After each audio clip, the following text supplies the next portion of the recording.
یا رسول اللہ میں نے دولت کو آگ تو نہیں لگانی اگر تیرے کام نہ آئے. حضور کس کام کی یہ جائیدادیں، کس کام کی؟ اگر آپ کے گھر میں 4 دن کھانا نہ پکے. حضرت عائشہ صدیقہ فرماتی ہیں عثمان تو چلے گئے، یہ کہہ کے تو میرے مصطفیٰ نے پھر ہاتھ اٹھائے اور ایسی دعا دی کہ میں تڑپ اٹھی، میں رونے لگی. حضور نے جھولی اٹھا کے کہا اے اللہ میں عثمان سے راضی ہوں، تو بھی میرے عثمان سے راضی ہو جا. اے اللہ میں راضی ہوں، تو بھی راضی ہو جا. اور بھائی یہ درد، یہ ذوق، یہ مزاج، یہ انداز، یہ حضرت عثمان غنی کو اللہ نے عطا فرمایا. آپ آج لوگ اعتراض کرتے ہیں ہم پہ، کہتے ہیں تم پہلے مدینے بعد میں مکے، زیادہ دن مدینے تھوڑے دن. یہ کیا انداز ہے تمہارا؟ سنو حدیبیہ جس کا ذکر قرآن مجید نے کیا، ید اللہ فوق ایدیہم، پڑھو نا گھر میں جا کے قرآن مجید. حضرت عثمان غنی رضی اللہ تعالیٰ عنہ ساتھ تھے جب نبی پاک صلی اللہ علیہ وسلم 1400 صحابہ کو لے کے عمرے کی نیت سے نکلے. حدیبیہ کی مقام پر کافروں نے روک لیا، کہا عمرہ نہیں کرنے دیں گے. حضرت سیدنا عثمان غنی کو نبی پاک نے سفیر بنا کے بھیجا. جناب عثمان غنی کئی سالوں کے مکے سے بچھڑے تھے، سامنے کعبہ نظر آیا، احرام بندھا ہوا ہے. جب سفیر بن کے گئے تو ابو سفیان کہنے لگے عثمان ہم تیرے رسول کو تو ابھی عمرے کی اجازت نہیں دیتے، باقی لوگ تو نہیں آتے، وہ سامنے کعبہ ہے، وہ حجر اسود ہے، وہ سارا کچھ ہے، طواف کرنا ہے تو کر لو، استلام کرنا ہے تو کر لو، اگر تم نے کعبے کے اندر نماز پڑھنی ہے تو پڑھ لو، صفا مروہ کے پھیرے لگاؤ، تمہیں اجازت ہے. نبی عثمان غنی فرمانے لگے قسم ہے رسول کی زلفوں کی، جب تک میرے مصطفیٰ طواف نہیں کریں گے عثمان بھی کوئی نہیں کرے گا. عثمان بھی وہ کون سا طواف ہے جس میں طواف اور مدینے والا نہ ہو؟ وہ کون سا عمرہ ہے جس میں عمرہ ہو اور رسول پاک نہ ہو؟ وہ کون سا حج ہے جس میں حج ہو اور امام الانبیاء نہ ہو؟ بریلی کے امام بول پڑے، فرمانے لگے حاجیو آؤ شہنشاہ کا روضہ دیکھو، کعبہ تو دیکھ چکے اب کعبے کا بھی کعبہ دیکھو. اور فرمانے لگے غور سے سن تو رضا، کعبے سے بھی آتی ہے صدا، میری آنکھوں سے میرے پیارے کا روضہ دیکھو. یہ ہمیں حضرت عثمان غنی نے سکھایا ہے عقیدہ، یہ عقیدہ حضرت عثمان غنی کا ہے. بات دور نکل جائے گی. محبت معیار ہوتی ہے، محبت روح ہوتی ہے، محبت اصل ہوتی ہے. حضرت عثمان غنی رضی اللہ تعالیٰ عنہ سے کسی شخص نے کہا کہ عثمان کوئی تبدیلی بھی آئی نبی پاک کے غلام بننے کے بعد؟ حضور کے غلام بننے کے بعد کوئی تبدیلی بھی آئی؟ لوگ اپنی اپنی تبدیلیاں بتاتے رہے. جناب عثمان غنی نے 2 جملے کہے، لوگ کہتے ہیں ہماری چیخیں نکل گئیں، یہ معراج حضور سے پیار کی محبت اور عشق کا یہ رنگ عثمان غنی کا. حضرت عثمان غنی کہنے لگے تم تبدیلی کی بات کرتے ہو؟ میں نے جب سے نبی پاک کے ہاتھ میں سیدھا ہاتھ دے کے بیعت کی ہے، میں نے یہ ہاتھ دوبارہ کبھی گندگی کو نہیں لگایا. اور فرمایا جب سے پہلی نظر سے جلوہ ودھوہا دیکھا ہے، میں نے اس کے بعد اپنی شرمگاہ کو بھی کبھی نہیں دیکھا، اس لیے کہ ان آنکھوں میں رسول اللہ کے جلوے رچ بس گئے. یہ معیار پیدا کیا جناب عثمان غنی نے. اور مدینہ منورہ سے جو محبت ہے نا مسلمان کی، اس کا اگر اصل رنگ دیکھنا ہو تو جناب عثمان غنی کو زندگی کو دیکھا جائے. اصل رنگ. حضرت سیدنا عثمان غنی با حیا بڑے تھے. کیا بڑے تھے؟ کچھ لوگ بے حیا ہوتے ہیں، کسی کو بھی نہیں چھوڑتے، نہ صحابہ کو، نہ اہل بیت کو، نہ کسی اور کو. عثمان با حیا بڑے تھے. کتنے؟ حضرت عائشہ صدیقہ فرماتی ہیں، مشکات میں مسلم میں موجود ہے، آپ فرماتی ہیں نبی پاک بیٹھے تھے تو حضور کی نا پنڈلی مبارک، مرد کے لیے حکم ہے ناف سے گھٹنے تک چھپا کے رکھے. پنڈلی ننگی ہو بھی جائے نا یہ پنڈلی تو اس کی اجازت ہے شریعت میں مرد کے لیے. فرماتی ہیں اللہ کے محبوب لیٹے ہوئے تھے اور حضور کی طامت پنڈلیوں سے تھوڑی اونچی تھی. تو حضرت ابوبکر صدیق آئے تو نبی پاک نے فرمایا آ جاؤ. حضور لیٹے رہے. ماتی تھوڑی دیر گزری تو حضرت عمر فاروق آئے، حضور اجازت ہے؟ تو نبی پاک صلی اللہ علیہ وسلم نے فرمایا آ جاؤ. نبی پاک لیٹے رہے. چند لمحے گزرے تو عثمان غنی آ گئے. حضور آ جاؤ. فرمایا 1 منٹ. اللہ کے حبیب اٹھے، طامت مبارک کو سمیٹا، پنڈلیوں کو ڈھانپا. حضور بیٹھے، عثمان آئے، باتیں ہوئی، چلے گئے. حضرت عائشہ کہتی ہے میں پردے کے پیچھے سے دیکھ رہی تھی میں حاضر خدمت ہوئی، کا محبوبہ سمجھ نہیں آئی، آئے ابو بکر بھی ہیں، میرے والد آئے، عمر بھی ہیں، مقام ان کا بھی بڑا ہے، پر عثمان آئے تو آپ نے کپڑا سیدھا کیا، فرمایا عائشہ میں اس سے حیا نہ کروں جس سے اللہ کے فرشتے بھی حیا کرتے ہیں۔ حضرت عثمان غنی رضی اللہ تعالیٰ عنہ اپنے گھر کے اندر ہوتے تو کئی کپڑے لپیٹے رہتے، کئی کپڑے جناب، میں ایک نتیجہ آپ کے سامنے رکھنا چاہتا ہوں، میری طرف دیکھیں، کئی کپڑے لپیٹے رہتے، کپڑوں کے اوپر کپڑے، شرم و حیا کے پیکر۔ جناب عثمان غنی غسل کرتے تو کپڑوں سمیت کرتے، فرماتے نا بھائی مجھے شرم آتی، پیکر شرم و حیا۔ اس کا نتیجہ کیا نکلا؟ حضرت رقیہ رضی اللہ تعالیٰ عنہ کے ساتھ جناب عثمان غنی کا جب نکاح ہوا تو ابھی پردے کی آیتیں نہیں آئی تھی، شرم و حیا کے پیکر تھے، ابھی پردے کا حکم نہیں آیا تھا، صحابہ بے دریغ آتے جاتے تھے ایک دوسرے کے گھروں میں۔ اللہ کے محبوب علیہ السلام نے گوشت پکایا تو فرمایا حضرت اسامہ بن زید کو جاؤ عثمان کو بھی دے آؤ۔ جناب اسامہ بن زید فرماتے ہیں میں نے گوشت پکڑا، سالن پکڑا اور ان کے گھر پہنچا، جامع ترمذی میں موجود ہے، فرماتے ہیں میں جب اندر داخل ہوا مصطفیٰ کی شہزادی کو دیکھا اور پھر عثمان غنی کو دیکھا، فرماتے ہیں جنہیں میں نے دیکھا ایسا جوڑا میں نے کبھی نہیں دیکھا تھا، میں بس ہلکا سا مسکرا کے پلٹ آیا، نہ انہوں نے کچھ پوچھا نہ میں نے کچھ بتایا۔ فرماتے ہیں جب میں مسجد میں داخل ہوا نا، پہلا قدم ہی رکھا تو مصطفیٰ کریم نے فرمایا اسامہ دے آئے ہو سالن؟ میں نے کہا یا رسول اللہ دے آیا ہوں۔ فرمایا ایسا سونا جوڑا پہلے کبھی دیکھا ہے؟ دیکھا ہے کبھی؟ میں نے کہا نہیں حضور میں نے نہیں دیکھا۔ تو میرے مصطفیٰ کریم یہ لفظ ترمذی کے نہیں، عیشا ولی اللہ صاحب نے ازالۃ الخفا میں لکھیں، میرے محبوب پاک علیہ السلام نے فرمایا عثمان کی شکل ایک تو جد الانبیاء ابراہیم خلیل اللہ سے ملتی ہے، اور دوسرا فرمایا اگر کسی نے میرے جلوے دیکھنے ہو تو وہ بھی عثمان کے چہرے میں نظر آئیں گے۔ او نوجوانوں پیغام دے رہا ہوں، رزلٹ نکال رہا ہوں، بے حیائی بے شرمی کی گفتگو والے کے چہرے پہ حسن نہیں آتا، تو حیادار بنتا جا، رب تعالیٰ تجھے حسن و جمال عطا فرماتا جائے گا۔ جتنا حیا تیرے اندر ہوگا اتنا نور تیرے مکھڑے پہ ہوگا، جتنی شرم میں تو لپٹا ہوا ہوگا اتنی اللہ تجھے تازگی عطا کرے گا۔ میرے صاحب فرمایا کرتے جو گند بولتا ہے اس کے چہرے کا حسن سب سے پہلے چھن جاتا ہے، اور فرمایا جو بری باتیں سوچتا ہے جس کی سوچ بری ہوتی ہے سب سے پہلے اس کے چہرے کا حسن بگڑتا ہے۔ اگر چتاتا ہے تازہ رہے، ٹھنڈا رہے، نورانی رہے، تو پھر حضرت عثمان نے تجھے بتایا ہے کہ شرم والا بن کے رہ، اللہ سب سے زیادہ حسن تجھے ہی عطا فرما دے گا۔ زیادہ بولنے والا، زیادہ باتیں کرنے والا، جو منہ میں آیا کہہ گیا، اس آدمی کی نورانیت چلی جاتی ہے۔ اگر لوگ وہ کریموں سے نہیں آتا اور نائی کے پاس بیٹھ کے چہرے پہ روز نیا ڈیزائن نئی لکیر بنوانے سے حسن نہیں آتا، حسن شرم و حیا سے آتا ہے۔ یہ جو ہم عارضی حسن خرید کے لاتے ہیں نا 4 پیسے کا، یہ ماند نہیں پڑتا، یہ تباہ کرتا ہے اور یہ تباہ ہو جاتا ہے۔ کچھ لوگ ایسے ہوتے ہیں، کچھ لوگ جن کے پاس بیٹھنے کو اتنا دل نہیں کرتا جتنا ان کا چہرہ دیکھنے کو دل کرتا ہے۔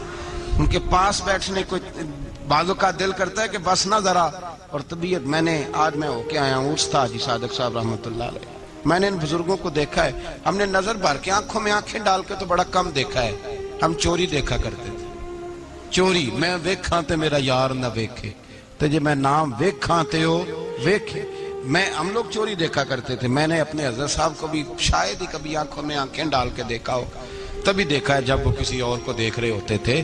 بھائی ان لوگوں کے اندر کا حسن شرم و حیا معصومیت بن کے ان کے چہروں پہ نکھر آتا تھا۔ حضرت عثمان غنی کی شرم و حیا نورانیت بن کے ان کے چہرے پہ آ گئی تھی۔ جناب عثمان غنی پیکر شرم و حیا تھے۔ ایک بات کر دوں اور ختم کروں، حضرت عثمان فرمایا کرتے تھے مجھے 3 باتیں بڑی پسند ہیں۔ کتنی؟ سارے بولے ہو؟ کتنی جی؟ کون کون سی؟ فرمایا کرتے تھے بھوکے کو روٹی کھلانا، ننگے کو کپڑا پہنانا، اور تیسرا میرا دل کرتا ہے مجھے اور کوئی کام نہ ہو، قرآن پاک میرے سامنے رہے اور میں سارا دن تلاوت ہی کرتا رہوں۔ 3 باتیں پسند تھی، بھوکے کو کھانا کھلانا، ننگے کو کپڑا پہنانا، اور یعنی روٹیاں بانٹتے رہتے تھے، سوٹ بانٹتے رہتے تھے، یہ مزاج تھا۔ فرماتے تھے میری پسند ہے، اور تیسرا میرا دل کرتا ہے کہ قرآن مجید پڑھا رہے اور میں وہ کنویں کی بات بڑی معروف ہے، میں نے بس اشارہ کرنا ہے۔ نبی پاک نے بھی اعلان کیا تو بڑا ہی اعلان کر دیا، فرمایا وہ میٹھے پانی کا کنواں ہے، قبضہ یہودی کا ہے، جو بندہ خرید کر وقف کرے گا نا اسے کیا ملے گا؟ تو حضور نے فرمایا میری جیب میں جنت کی ٹکٹ ہے، میں اسے جنت دے دینی۔ یہ ہے عرض جنت، یہ طیبہ کی زمین ہے، جنت بھی یہی، مال کے جنت بھی یہی ہے، جنت لے لے مجھ سے، لے لے۔ حضرت عثمان غنی گئے، اس کو کہا بھائی کنواں میرے ہاتھ بیچ دے۔ کنویں کی قیمت تھی 500-700 دینار،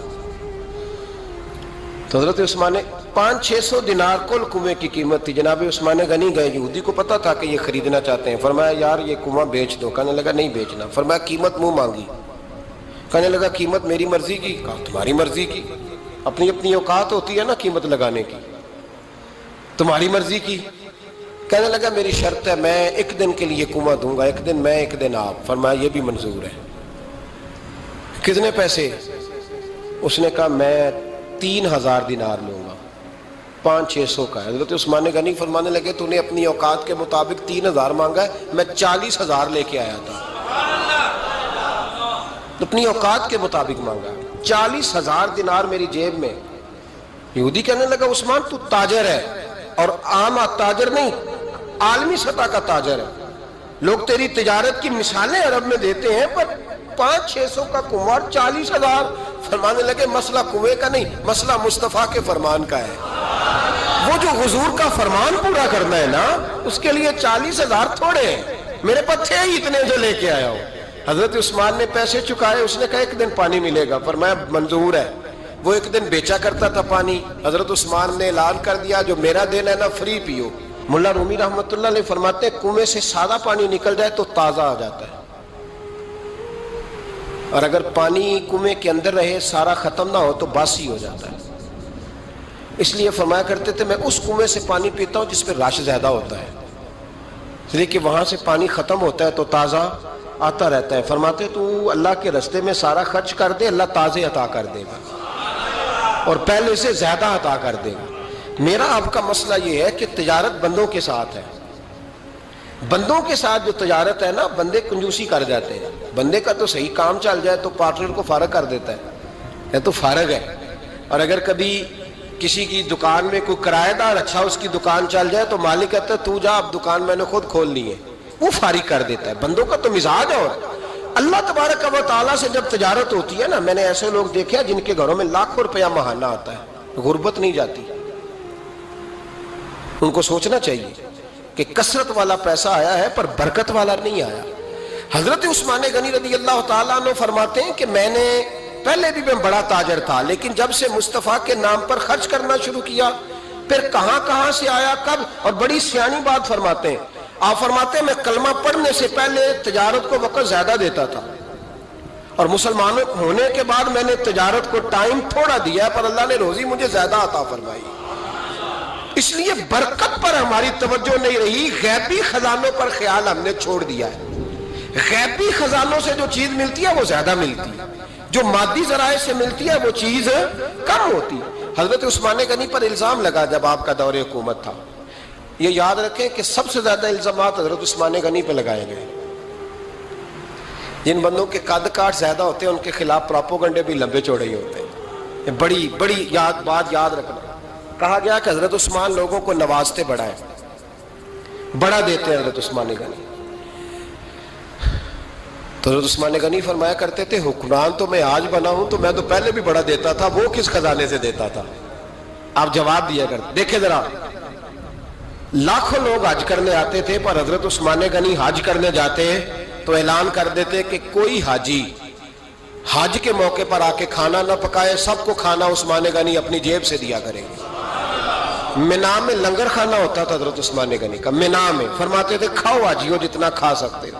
اور پھر حضرت عثمان غنی کا اعلان تھا، خدام کو کہتے تھے میں آخر میں کھاؤں گا، پہلے میرے سارے آنے والے حاجیوں کو کھلایا جائے۔ ایک مجھ سے نا ایک دوست نے سوال پوچھا 4-5 دنوں کے، کچھ سوال ایسے ہوتے ہیں جو بندے کو نا چوراہے پہ لا کے کھڑا کر دیتے ہیں، زندگی میں نہ بھولنے والے سوالات ہوتے ہیں۔ ایک شخص نے سوال پوچھا، کہنے لگا اوکاڑے دینی اور مذہبی گھرانہ ہے، اوکاڑے سے تعلق ہے، میرے ساتھ محبت کا رشتہ ہے۔ کہنے لگے بیٹی کی شادی کر دی ہے راول پنڈی میں، آپ کی بھی بیٹیاں ہیں, میری بھی بیٹی ہے. بیٹی کی شادی کر دی ہے راولپنڈی میں. اب بچی چند دن رہنے آئی ہے. پوچھنا یہ ہے کہ نماز پوری پڑھے گی کہ قصر پڑھے گی. تو میرا تو اس نے کام کر دیا, حد ہو گئی, رو رو کے برا حال. میں نے کہا یار تو بند کر دے فون, رات کو بتاؤں گا. کیا پوچھ لیا یار تو نے. بیٹی مسافر نہیں ہوتی, بیٹی تو مہرانی ہوتی ہے باپ کے گھر کی. اور بیٹی مطلب کیسے بتاؤں کہ دل کرتا ہے کہ بیٹی وہ صرف ہنسے, وہ روئے کبھی نہ. یہ دعا ہوتی ہے. تو نے اتنا بڑا سوال کیوں کیا؟ بہرحال علماء کو کچھ چیزوں کے جواب دینے پڑتے ہیں. میں نے کہا میں رات کو بتاؤں گا. رات کو پھر فون آیا کہ آپ تو بڑی جلدی جواب دینے کے عادی ہیں, تو دیر کیوں کر دی؟ تو میں نے کہا یار جواب تو میرے پاس تھا لیکن ہمت نہیں تھی ابھی. تو میں نے کہا کہ اگر تو بیٹی آئی ہے والد کے گھر میں اور ابا جی کا پروگرام ہے اسے جائیداد میں سے حصہ دینے کا, تو پھر تو بیٹی نماز پوری پڑے گی. لیکن اگر ابا جی نے علیحدہ کر کے انگوٹھا لگوانا ہے تو پھر بیٹی مسافر ہے. اگر ابا جی نے اس کو علیحدہ کر کے انگوٹھا لگوانا ہے نا کہ دے دے بھائیوں کو, خیر ہے تیری شادی پہ خرچہ کر دیا ہے. اگر ابا جی کے دل میں نے کہا یہ ابے سے فتویٰ پوچھ لو, اگر ابا جی کے دل میں چور ہے نا کہ بیٹی کو دینا کچھ نہیں, تو پھر بیٹی نے نماز قصر پڑھنی ہے. اس لیے کہ پھر وہ وہاں حصے دار. اس کی دلیل حضرت عثمان غنی رضی اللہ تعالیٰ عنہ حج کے لیے تشریف لے گئے, تو لوگوں نے حضرت عثمان غنی سے کہا کہ نبی پاک بھی قصر نماز پڑھتے تھے, حضرت عمر بھی حج کے موقع پر قصر پڑھتے, حضرت ابو بکر بھی, آپ کیوں پوری پڑھتے ہیں؟ فرمایا ان کا مکے میں گھر کوئی نہیں تھا, میرے تو پورے کے پورے باغ ہیں, تو میں یہاں مسافر نہیں ہوں, میں یہاں مقیم ہوں. تو اگر تو بیٹی کا حصہ بھی ہے ابا جی کے گھر میں تو پھر وہ نماز پوری پڑے گی. لیکن اگر ابا جی نے اللہ تعالیٰ خیر فرمائے بیٹوں کے حق میں فیصلہ سنا دیا ہے اور انہوں نے بیٹی سے کہہ دیا ہے کہ چھوڑ, جو بیٹیاں حصہ لیتی ہیں ان کے بھائی نہیں ملتے تو نہ ملے بھائی, کوئی حرج نہیں. ضروری ہے ظالم بھائیوں سے رابطہ رکھنا جو کھا جائے بہنوں کا حصہ. والد ظالم ہے, ظالم ہے باپ, بیٹے کو حصہ دیتا ہے بیٹی کو نہیں دیتا. اور یہ 1.5 مربے والے جاگیردار کی بات نہیں کر رہا, جس کا 4 مرلے کا مکان ہے اس کی بیٹی کا بھی حصہ بنتا ہے. کیوں کھاتے ہو بیٹیوں کا حصہ؟ ڈر نہیں آتا اللہ تعالیٰ سے؟ کیوں کھاتے ہیں لوگ بیٹیوں کا حصہ؟ جب اللہ رسول نے رکھا ہے تو کیوں کھا جاتے ہیں؟ اور پھر کہتے ہیں جناب بڑا پیار ہے بیٹی سے, رونے دھونے کے لیے پیار ہے. تو یاد رکھیں حضرت عثمان غنی رضی اللہ تعالیٰ عنہ کا لنگر چلتا تھا. تو میرے بھائی ایک اور بہت بڑی خوبی حضرت عثمان غنی کی, تیسری, وہ یہ تھی کہ آپ میں اللہ نے بہت زیادہ حیا رکھی تھی. آج نا اگر آپ ناراض نہ ہو تو ہماری حکومتوں میں جو بدتمیز زیادہ ہوتا ہے اس کا عہدہ زیادہ ہوتا ہے, اس کو اچھا عہدہ ملتا ہے جو بدتمیزی زیادہ کرتا ہے. اور ہمارے ہاں نوجوان سمجھتے ہیں کہ کھل کے پھرنا, کھل کے کھانا, مرضی کا لباس پہننا. ہمارے ایک بزرگ فرمایا کرتے تھے جب سے پیسے لوگوں کے پاس زیادہ آئے ہیں لباس چھوٹے ہو گئے, پیسہ زیادہ آ گیا کپڑے جسموں پہ سکڑ گئے. لوگ سمجھتے ہیں کہ بس جو دل میں آئے کہہ دینے کا نام جمہوریت ہے, آزادی رائے ہے. حضرت عثمان غنی رضی اللہ تعالیٰ عنہ شرم و حیا کے پیکر تھے, بڑا پیسہ تھا, بڑا کچھ تھا, لوگ ڈرتے تھے, سردار بھی تھے, جو چاہتے کر سکتے, روب طاری ہوتا. لیکن عثمان غنی کو جب بھی کوئی دیکھتا تھا کسی کونے میں بیٹھے نظر آتے, چھپے ہوئے, پیچھے, شرم و حیا, نفاست پسندی, بڑھ بڑھ کے آگے ہونا, ہر ویڈیو میں شامل ہونے کی کوشش کرنے کا نام پیار نہیں ہے. نفاست پسند جو لوگ ہوتے ہیں وہ اکثر چھپے ہوئے ہوتے ہیں, ان کا پتہ ہی نہیں ہوتا لوگوں کو کہ پیچھے دراصل ہے کون. دیکھیے نا بڑی معروف حدیث ہے صحیح مسلم میں, نبی پاک صلی اللہ علیہ وسلم آرام فرما رہے تھے, حضور نے تامت مبارک باندھی ہوئی تھی, لیٹے ہوئے تھے سرکار. تو جب آدمی لیٹتے تھے نا, ہمارے بزرگ بھی جب لیٹتے ہیں تو تامت کو سمیٹا کرتے تھے تو گھٹنوں تک آ جاتی تھی, دیکھا نا آپ نے, گھٹنوں تک تامت آ جاتی جب لیٹتے. تو سرکار بھی لیٹے تھے, پردے کی ابھی آیتیں نہیں آئی تھی, دروازے پہ دستک ہوئی, حضرت عائشہ صدیقہ عرض کرنے لگے یا رسول اللہ میرے ابا جان جناب ابو بکر صدیق آئے. حضور نے فرمایا بلا لو. حضرت عائشہ کہتی ہیں وہ آ کے بیٹھ گئے, حضور لیٹے رہے.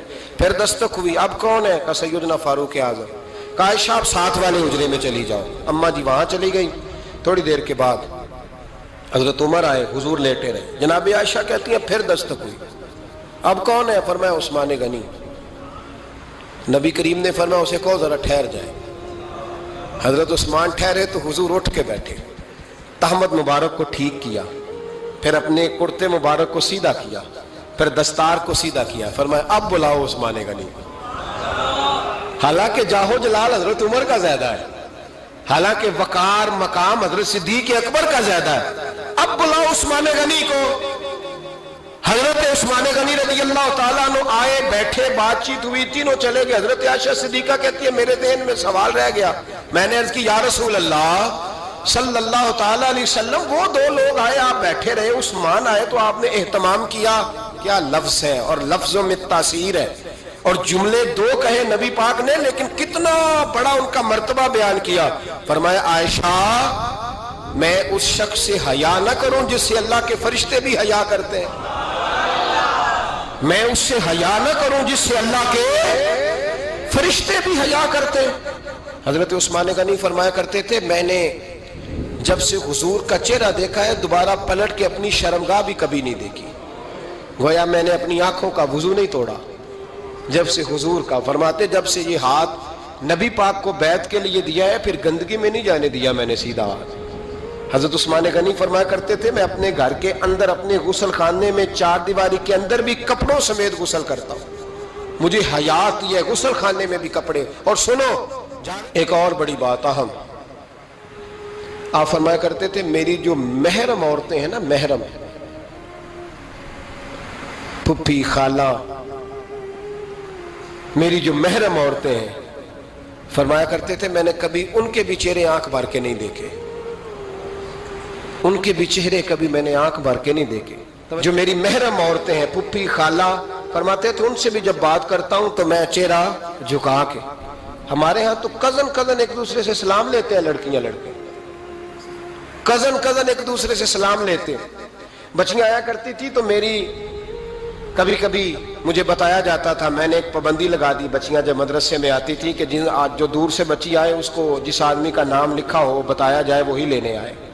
ایک دن مجھے اطلاع دی گئی کہ آپ تھوڑی دیر آئیں. میں گھر گیا تو مجھے بتلایا گیا کہ ایک بچی ہے تو اس کو جو پہلے لینے آتا تھا وہ نہیں آیا, کوئی اور آیا.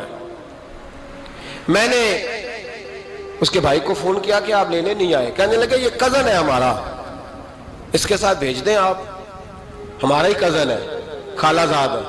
میں نے کہا یار آپ کہاں ہو, کہنے لگے مجھے 20-25 منٹ لگ جائیں گے. تو میں نے کہا ابھی کلاسیں بھی جاری ہیں تو آپ ہی آ جانا خود ہی. میں نے کہا سب آپ بھیج دیں, مجھے اعتبار ہے اس پہ. میں نے اس کو ایک بات کہی جو آپ کو بھی کہتا ہوں, میں نے کہا یار تمہیں اعتبار ہے تو اللہ رسول کو اعتبار کیوں نہیں, انہوں نے کیوں غیر محرم بنایا ہے؟